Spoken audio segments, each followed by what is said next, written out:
조선 말인 1894년에 동학농민운동 이후에 사회 분위기가 좋지 않던 전주에서 일어났던 일로 한국교회 처음 이야기라는 책에 나온 일화입니다.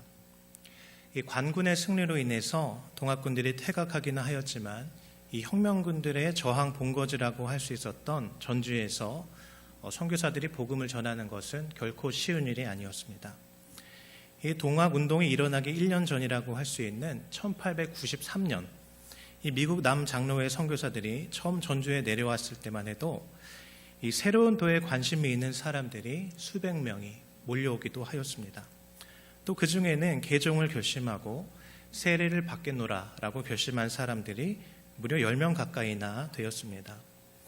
근데 그러던 중 갑자기 동학운동이 일어나게 되었고 결국 그로 인해서 모였던 모든 성도들이 뿔뿔이 흩어지고 선교사들도 그 난을 피해서 다른 도시로 피신을 가게 되었습니다. 하지만 이 동학운동 이후에 충격을 받은 전주의 양반들은 이후에 집집마다 대문의 부적처럼 귀신같이 생긴 서양 사람들을 몰아내자라는 의미를 담은 축기양인이라는 글씨를 대문에 써붙이고 복음 전파에 조직적인 방해 공작을 하였습니다. 이로 인해서 선교사들이 다시 전주로 돌아와서 복음을 전하였지만 선교사들을 찾아오는 사람들은 없었고 결국 거의 선교가 중단될 그런 위기에 빠지게 되었습니다. 이런 절망적인 상황에서 선교사들에게 한 줄기 빛처럼 교회를 찾아온 사람이 있었는데 그는 1년 전에 선교사들에게 세례를 받기로 약속했던 한 장사꾼이었습니다.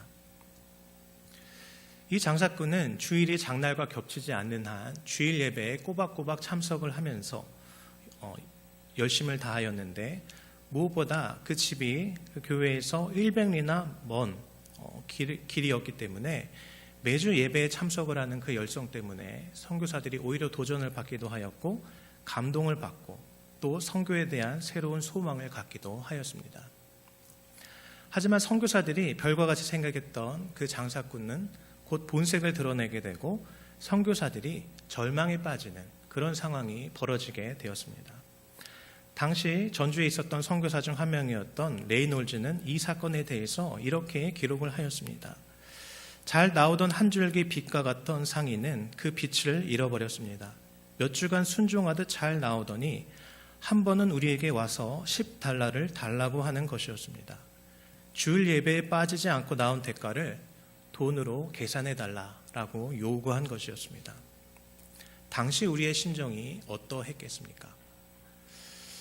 한국 선교 초기에 한 명의 영혼을 전도하는 것도 너무나 힘들었던 미국 선교사의 고백이라고 할 수 있겠습니다. 한 사람을 전도하는 것이 결코 쉽지가 않습니다. 게다가 문화와 배경과 언어가 다른 외국인이라면 더욱 그 난이도가 어려워지게 되는 것이죠. 또 교회에 데리고 나온다고 문제가 해결되는 것도 아닙니다. 그 교인이 그 안에 십자가 복음이 들어가서 온전한 교인이 될 때까지는 또 다른 문제다라고 할 수 있겠습니다. 또 사이가 가깝다고 해서 전도가 잘 되는 것이 아닙니다. 한평생 남편과 아내를 전도했지만 결국 전도하지 못하고 평생을 혼자 신앙생활하는 사람을 교회에서도 어렵지 않게 찾아볼 수가 있습니다. 자녀들은 어떤가요? 자녀도 내 맘대로 못하는 것이죠. 평생을 교회의 테두리 안에서 키웠음에도 불구하고 장성한 이후에는 교회를 떠난 경우를 교회 안에서 어렵지 않게 찾아볼 수가 있는 것입니다. 전도하는 것도 어렵고 믿음을 심어주는 것도 어렵고 믿음을 지켜내는 것도 어려운 것입니다. 하지만 어렵다고 해서 우리가 영혼 구원의 이 사명을 포기할 수는 없는 것입니다. 선교사들이 절망 속에서도 우리나라를 포기하지 않고 결국엔 많은 사람들을 주님께 인도하여 내고 결국 오늘날 한국 땅에 수만 개의 교회가 세워진 것처럼 포기하지 않고 씨를 뿌리게 된다면 반드시 하나님은 열매를 맺게 해주시는 것입니다. 하나님이 함께 하시면 포기하지 않는 한 그 집 나간 탕자가 돌아오게 되는 것입니다. 감리교 창시자인 존 웨슬리는 우리가 세상에서 해야 될 단 하나의 사명이 있다면 그것은 바로 영혼 구원이다라고 말하기도 하였습니다. 우리 주변엔 반드시 하나님이 붙여주신 한 영혼이 있습니다. 그리고 하나님은 우리를 통해서 그 한 영혼이 다시금 주님께 돌아오길 간절히 원한다고 할 수 있겠습니다. 오늘 말씀을 통해서 다시 한번 영혼 구원의 사명을 깨닫고 마음에 새기는 복된 시간 되시길 주님의 이름으로 간절히 소망합니다. 오늘 본문인 고린도전서 10장 23절부터 33절은 이 고린도 교회의 우상의 제물에 관한 논쟁을 바울이 최종 결론 내고 있는 부분입니다. 이 고린도 지역은 로마령으로 이방인들이 살고 있었던 지역이었습니다. 그러니 당연히 이방 신들이 있었고 그 이방 신들에게 바쳐진 제물 또한 있었습니다. 문제는 이 이방인들이 이 시장에서 그 이방 신들에게 바친 물건을 되파는 경우가 있었다는 것입니다. 이러한 상황에서 어떤 그리스도인들은 그리스도인의 자유를 강조하면서 이 우상에 바쳐졌던 제물을 별 꺼리낌 없이 먹기도 하였습니다. 하지만 사도 바울은 이를 좋게 보지 않으면서 다음과 같이 말한 것이죠. 오늘 본문 10장 23절 24절을 한 목소리로 읽도록 하겠습니다. 시작.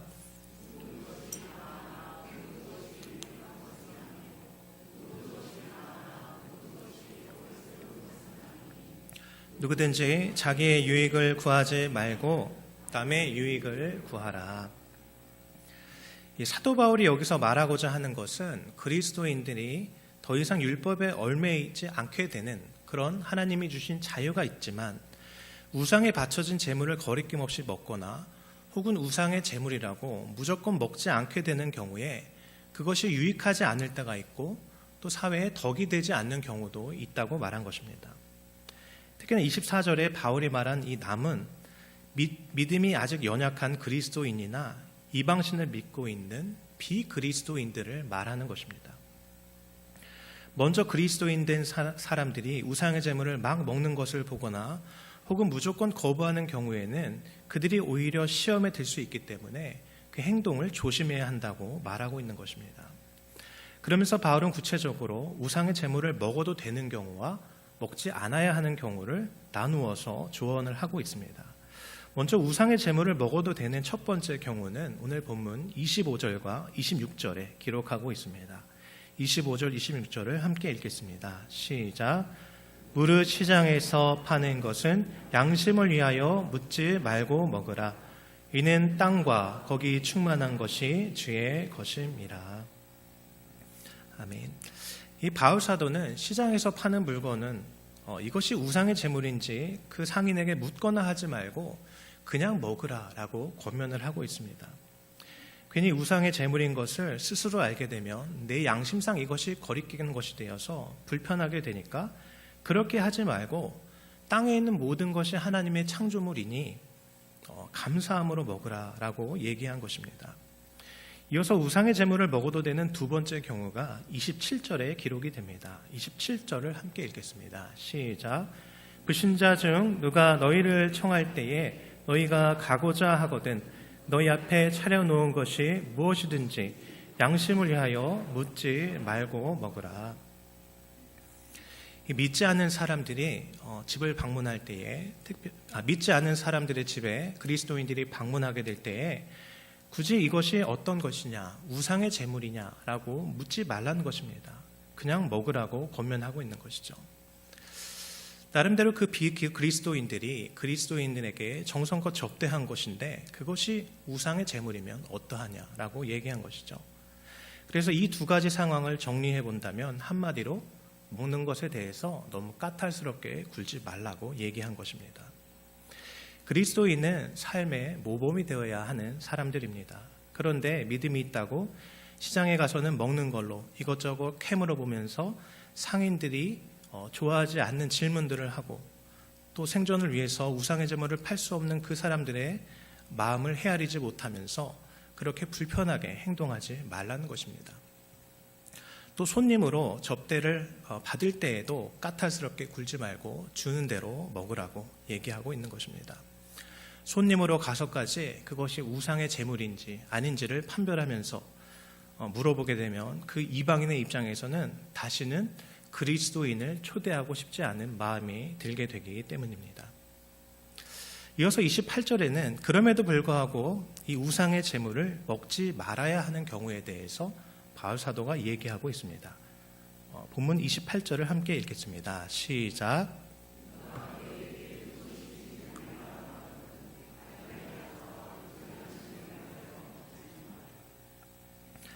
웬만하면 까타를 부리면서 부리지 말고 먹으라고 얘기한 사도 바울은 그럼에도 불구하고 먹지 말아야 될 경우가 있다고 얘기하고 있습니다. 그것은 언제냐면 이것이 우상의 제물입니다라고 사람들이 얘기할 때입니다. 굳이 우상의 제물이라고 언급을 할 때는 그 자리에 있는 사람들 중에 그리스도인들이 있기 때문에 어떻게 행동하는지 보려고 하는 상황이라고 할 수 있겠습니다. 그러니까 그럴 때에는, 즉 우상의 제물이라고 알게 되었을 때에는 그 말해준 사람과 또 파는 사람, 접대하는 사람의 마음속에 그리스도인들을 자기 마음대로 판단을 하거나 정죄하는 마음이 생길 수 있기 때문에 굳이 그 자리에서 우상의 제물을 먹지 말라라고 권면하고 있는 것입니다. 오늘 말씀은 우상의 제물을 시장에서 팔거나 혹은 손님에게 접대하는 경우에 대한 말씀입니다. 이 한국 사회에서는 바로 적용하기 힘든 그러한 내용이긴 합니다만, 이 오늘 본문을 통해서 바울 사도로부터 영혼 구원의 두 가지 원칙에 대해서 배울 수 있다고 생각을 합니다. 이 첫 번째, 영혼 구원의 원칙은 나의 작은 행동 하나까지도 조심하라라는 것입니다. 제가 대학을 졸업하고 신학대학원 가기 전에 잠깐 직장 생활을 한 적이 있었습니다. 그때 직장 상사 한 분이 장로님이 계셨는데, 그분이 원래 담배를 많이 폈었는데 어떻게 담배를 끊었는지에 대한 약간 간증 비슷하게 저한테 말씀해 주셨던 기억이 있습니다. 그분이 한창 어렸을 때 이제 직장 생활을 할 때만 해도 주 6일 근무가 만연했고 야근을 밥 먹듯 할 때였다고 했습니다. 그렇게 일이 고되다 보니까 본인이 교회를 다녔음에도 불구하고 술도 잘 마시고 또 담배도 피면서 그렇게 직장 생활을 하셨다고 했습니다. 근데 하루는 어느 날 연애 때와 같이 동료들과 같이 담배를 피고 있는데 교회를 안 다니던 한 동료가 자신을 빤히 보면서 이렇게 말했다는 것입니다. 아니, 교회를 다닌다고 하면서 무슨 담배를 그렇게 피세요? 매번 같이 담배를 펴서 그 장로님이 되신 직장 상사는 그분에 대해서 별 생각을 안 한다고 생각을 하고 있었는데, 그 불신자는 자신이 교회를 안 다녀서 자신은 담배를 펴도 상관은 없지만 당신은 교회를 다니면서 왜 이렇게 줄담배를 피냐고 타박을 한 것입니다. 이런 상황에서 자존심이 상하고 기분이 나쁠 수도 있었는데, 그 장로님이 되셨다고 하는 직장 상사는 그 가시돋친 말을 들으면서 이 말씀을 하나님이 자신에게 하신 말씀으로 들었다고 이야기를 하였습니다.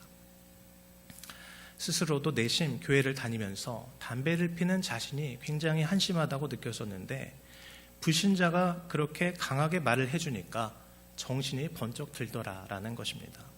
그리고 그 이후에 결단을 하고 담배를 끊게 되었다라고 간증을 했던 기억이 납니다. 믿지 않는 사람들의 경우에 믿는 사람들이 어떻게 행동하고 사는지를 유심하게 지켜본다는 것입니다. 안 보는 것 같으면서도, 상관없어 하는 것 같으면서도 작은 행동 하나하나에 귀 기울이면서 속으로 판단하고 정죄하고 있는 것입니다. 그렇기에 믿는 사람으로서 우리는 나의 말 한마디, 나의 작은 습관 하나가 영혼 구원의 걸림돌이 되는 상황이 되는 것은 아닌지 항상 면밀히 살펴보면서 말과 행동에 주의해야 한다고 할 수 있겠습니다. 그래서 교인으로서 어디 가서 무엇을 하든지 작은 일이라고 소홀히 하지 말고 내가 하나님의 대표자라고 생각하면서 조심해야 된다는 것입니다. 구체적인 예로는 돈을 빌리거나 다단계에 빠지거나 항상 우는 소리를 하면서 힘들다고 얘기하거나 혹은 집안일을 소홀히 한다거나 교회를 한다고 하면서 바쁜 척을 한다거나 혹은 식탐이 있다거나 술을 좋아한다거나 하는 것은 그리스도인으로서 덕을 세우지 못하기에 당연히 조심해야 하는 행동들이 된다고 할 수 있겠습니다. 오늘 본문에서 이 사도 바울을 보면 무슨 먹는 것을 가지고 이렇게까지 해야 하나라는 생각이 들 정도로 고린도 교회 성도들에게 굉장히 세세하게 우상의 제물을 보게 되면 어떻게 행동하는지에 대해서 구체적으로 얘기하는 것을 볼 수가 있습니다.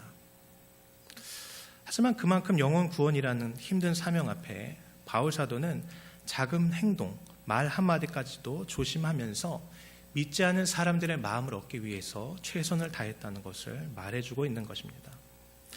마귀는 우리의 작은 실수라도 침소봉대하여서 우리의 영혼 구원을 가로막고 있는 것입니다. 믿지 않은 사람 앞에서 나의 작은 말과 행동까지도 뱀처럼 지혜롭고 비둘기같이 순결한 모습으로 살아내면서 하나님께 영광 올려드리는 저와 여러분 되시길 주님의 이름으로 기도드립니다. 이어서 살펴볼 영혼 구원의 원칙 두 번째는 항상 영혼 구원이 목적임을 잊지 말라라는 것입니다. 오늘 본문 마지막 10장 31절부터 33절을 함께 읽도록 하겠습니다. 31절부터 33절입니다. 시작.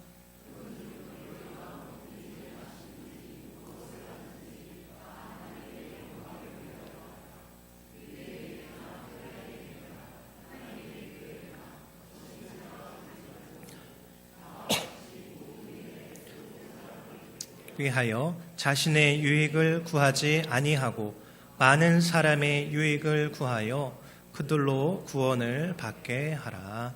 아멘. 본문 31절 하반절에 보면 하나님의 영광을 위하여 하라.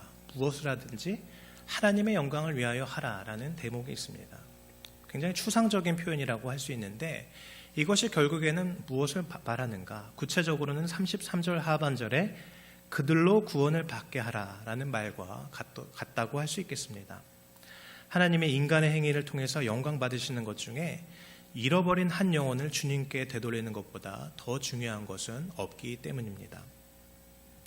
이 바울 사도가 많은 이방인들을 전도한 위대한 선교사가 될 수 있었던 것은 그의 모든 사역을 함에 있어서 이 영혼 구원을 최선에 두었기 때문이다라고 할 수 있겠습니다. 빌립보서 1장에 보면 그가 얼마나 영혼 구원을 사모했는지가 잘 나타나게 됩니다.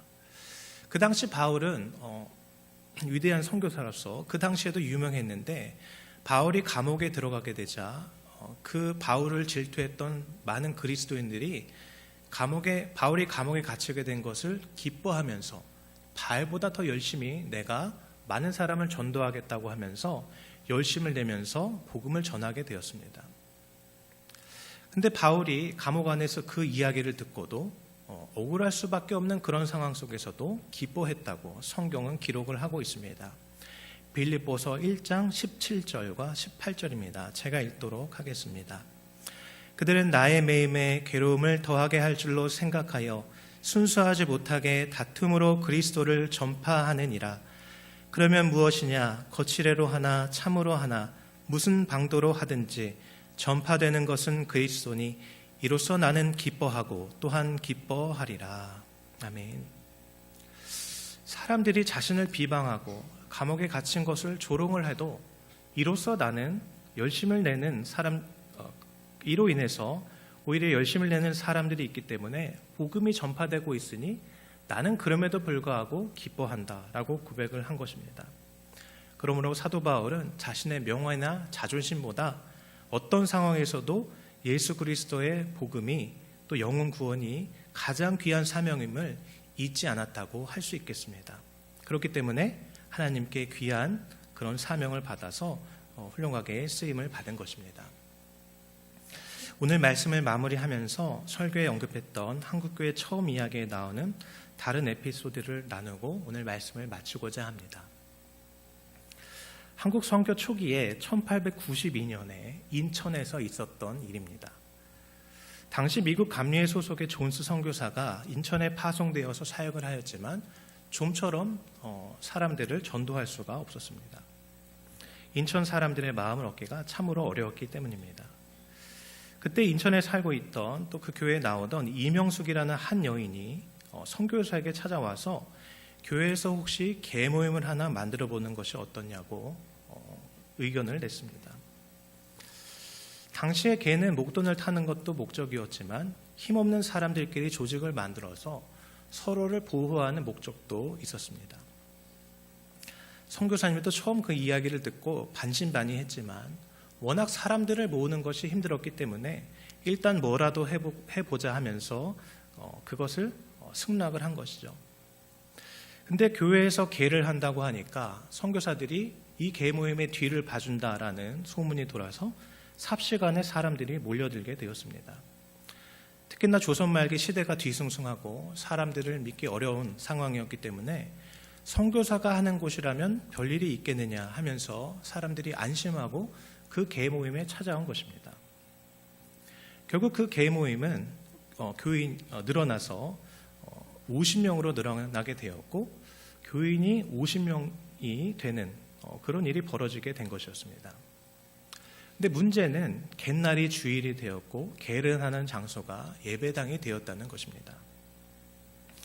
선교사는 처음에는 사람들이 많이 오게 되자 기뻐했지만 곧 이 모임이 신앙과는 거리가 먼 변질되는 모습을 보면서 상당히 안타까워할 수밖에 없었습니다. 근데 그럼에도 불구하고 선교사님은 혹시나 하는 생각에 인내하면서 말씀을 전하게 되었습니다. 선교사는 돈에만 관심이 있는 사람들이었지만 매주 그 사람들의 영혼을 놓고 기도하면서 매주 설교를 한 것이죠. 그러나 지금도 그렇지만 교회에서 돈은 항상 문제의 씨앗이 되는 것입니다. 오래 지나지 않아서 한 사람이 돈을 챙겨서 도망을 친 것이었습니다. 결국 그 개모임은 깨지게 되었고 돈 때문에 교회에 나온 사람들은 썰물같이 빠져나가게 되고 교회는 텅 비게 되고 교회의 평판도 떨어지게 되었습니다. 선교사는 개모임을 통해서 돈으로 예배당을 채우려던 자신의 잘못을 하나님께 뉘우치고 회개하였습니다. 그런데 그러던 중에 몇 주가 지나지 않아서 개모임에 들었던 두 사람이 그 선교사를 찾아오게 되었습니다. 선교사님은 이 두 사람이 뜯긴 돈을 찾아갈 모양으로 자신을 해코지하러 온 것이 아닌가라고 처음에는 의심하며 두려워하기도 하였습니다. 근데 이 찾아온 두 사람은 선교사님에게 전혀 뜻밖의 이야기를 한 것이었습니다. 그 두 사람이 매주 와서 말씀을 들었는데 그것이 너무나 은혜가 되었고 앞으로 주일마다 계속 와서 예배를 드려도 되는지를 선교사들에게 물었다는 것입니다. 귀등으로 설교를 들었던 대부분의 사람들과는 달리 이 두 사람은 선교사님들이 인내하면서 전한 말씀을 새겨 들었고 거듭난 영혼으로 변화받고 있었던 것입니다. 이게 맞나라고 고민하면서 말씀을 전한 선교사님이었지만 하나님은 그들 중에서 2명의 영혼을 구원하시고 계셨던 것입니다. 결국 이 두 사람은 인천에서 얻은 첫 번째 세례 교인들로 인천의 내리교회라는 교회의 초석이 되게 됩니다. 우합지졸과 같은 모습으로 개모임을 하러 나온 사람들이 선교사님의 눈에 보기에는 하나부터 열까지 다 마음에 안 들었을 것입니다. 선교사님은 당장 사람들을 쫓아내고 싶었기도 했고 또한 예배를 그만두고 싶었을 것입니다. 예수님이 성전에서 장사한 사람들을 내쫓은 것처럼 말입니다. 그렇지만 중요한 것은 선교사님이 포기하지 않고 그들을 비난하고 정죄하기보다는 묵묵히 복음의 말씀만을 오로지 전했다라는 것입니다.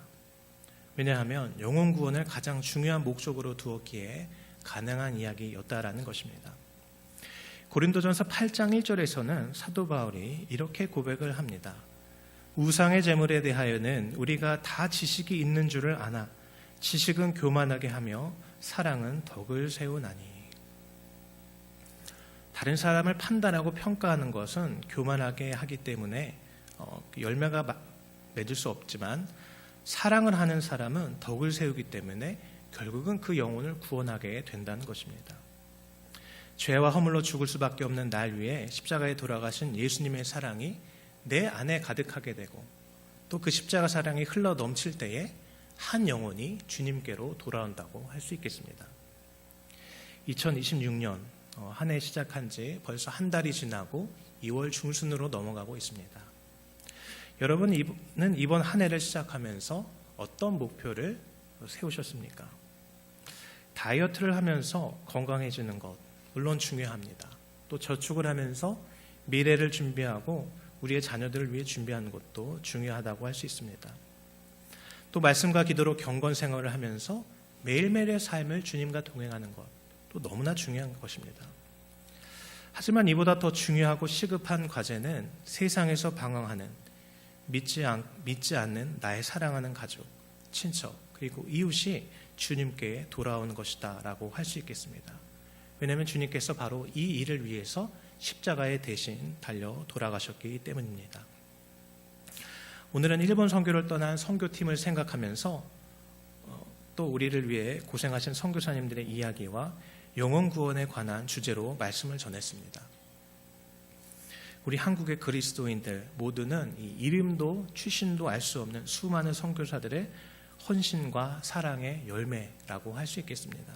비록 우리가 그 선교사님들처럼 이역만리 타국에서 목숨을 바칠 수는 없더라도 내게 맡겨주신 사랑하는 가족, 친척, 친구와 이웃의 영혼을 위해서 함께 기도하며 한 영혼을 살리는 일에 기꺼이 동참하는 저와 여러분 서초 신동교회 성도들 되시게 주님의 이름으로 간절히 부탁을 드립니다.